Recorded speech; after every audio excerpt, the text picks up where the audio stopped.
బావు నిన్నెంపిక చేసిందా? అదే నాకు అర్థం కావడం లేదు. ఆ డ్రాగన్ ఎలాగైనా మనం పట్టుకోవాలి, దాన్ని విడిచిపెట్టకూడదు. ఇప్పుడు మనం ఎక్కడికి వెళ్తున్నాం? ఏమో తెలీదు. అమ్మయ్యా, నేను కనిపెట్టాను.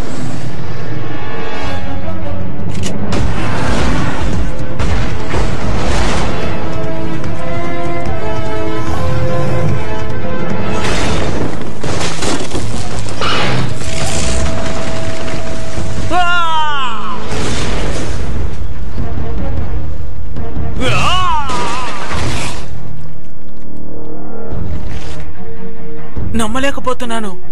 ఇక్కడి నుంచి మనం తప్పించుకోలేం, వేరే మార్గమే లేదు. ఆ భవనం మీదకి వెళ్దాం. కానీ అది చాలా దూరంగా ఉంది.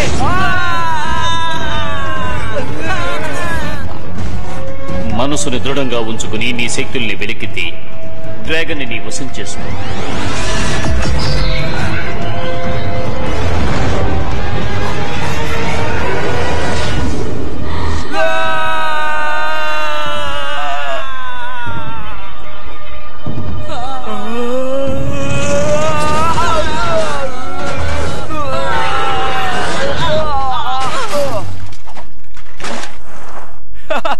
మనం తప్పించుకున్నాం.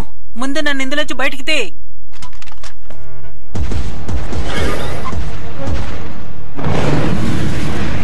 అది ఇక్కడి నుంచి తప్పించుకుపోతుంది. రండి వెళ్దాం. మన డ్రాగన్లు అంత దూరం దూకలేవు.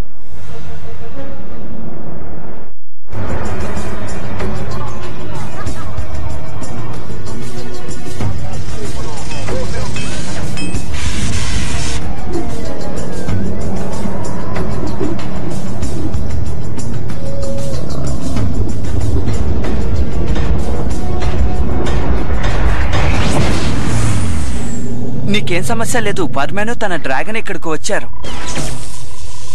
నీకు అసలు ఏమైంది? ఇదే ప్రదేశం కూడా నీకు అసలు తెలియడం లేదా? చెప్పు. ఇది డౌన్ సిటీ సామ్రాజ్యం. మన డ్రాగన్ సిటీ సెక్యూరిటీస్ కూడా ఇక్కడ అడుగు పెట్టలేరు తెలుసా?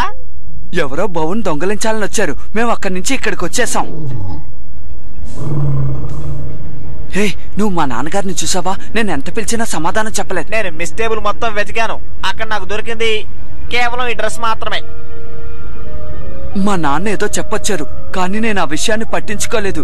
దీనంతటికి కారణం ఓ మాండ్రెడే. వాణ్ణి డౌన్ సిటీ నగరం మొత్తం గూఢచారులు ఉంటారు. వాళ్ళకి గానీ నీ డ్రాగన్ మీద కన్నుబడిందంటే ఇక వదలరు, నిన్ను వెంటాడుతూనే ఉంటారు. నువ్వు అయిపోయావు. నాకు ఆకలిస్తోంది. ఇక్కడెక్కడ భోజనం దొరుకుతుంది? అసలు బౌలాంటి డ్రాగన్ ఎంత తింటుందో నీకు తెలుసా? చెప్పు. పవర్మెన్, నేను స్ట్రీట్ రేస్ లో పాల్గొనబోతున్నాను. నువ్వేమంటున్నావు? ఇప్పుడు డబ్బు సంపాదించడానికి అది ఒకటే మార్గం. మనకు డబ్బు అవసరం, అదుంటేనే కాలం గడుస్తుంది. డౌన్ సిటీ వాళ్ళే ఎప్పుడు ఎందుకు పాల్గొనాలి? ఇక నేను పాల్గొంటాను. నువ్వు అందులో పాల్గొనలేవు. వాళ్ళు గానీ మళ్ళీ బౌని చూసారంటే తప్పకుండా నీ వెంట పడతారు. అలాగైతే బావు ఇక్కడే ఉండని. నేను రేస్ కి ఇంకొక డ్రాగన్ ని తీసుకువెళ్తాను. నన్ను క్షమించు బావు.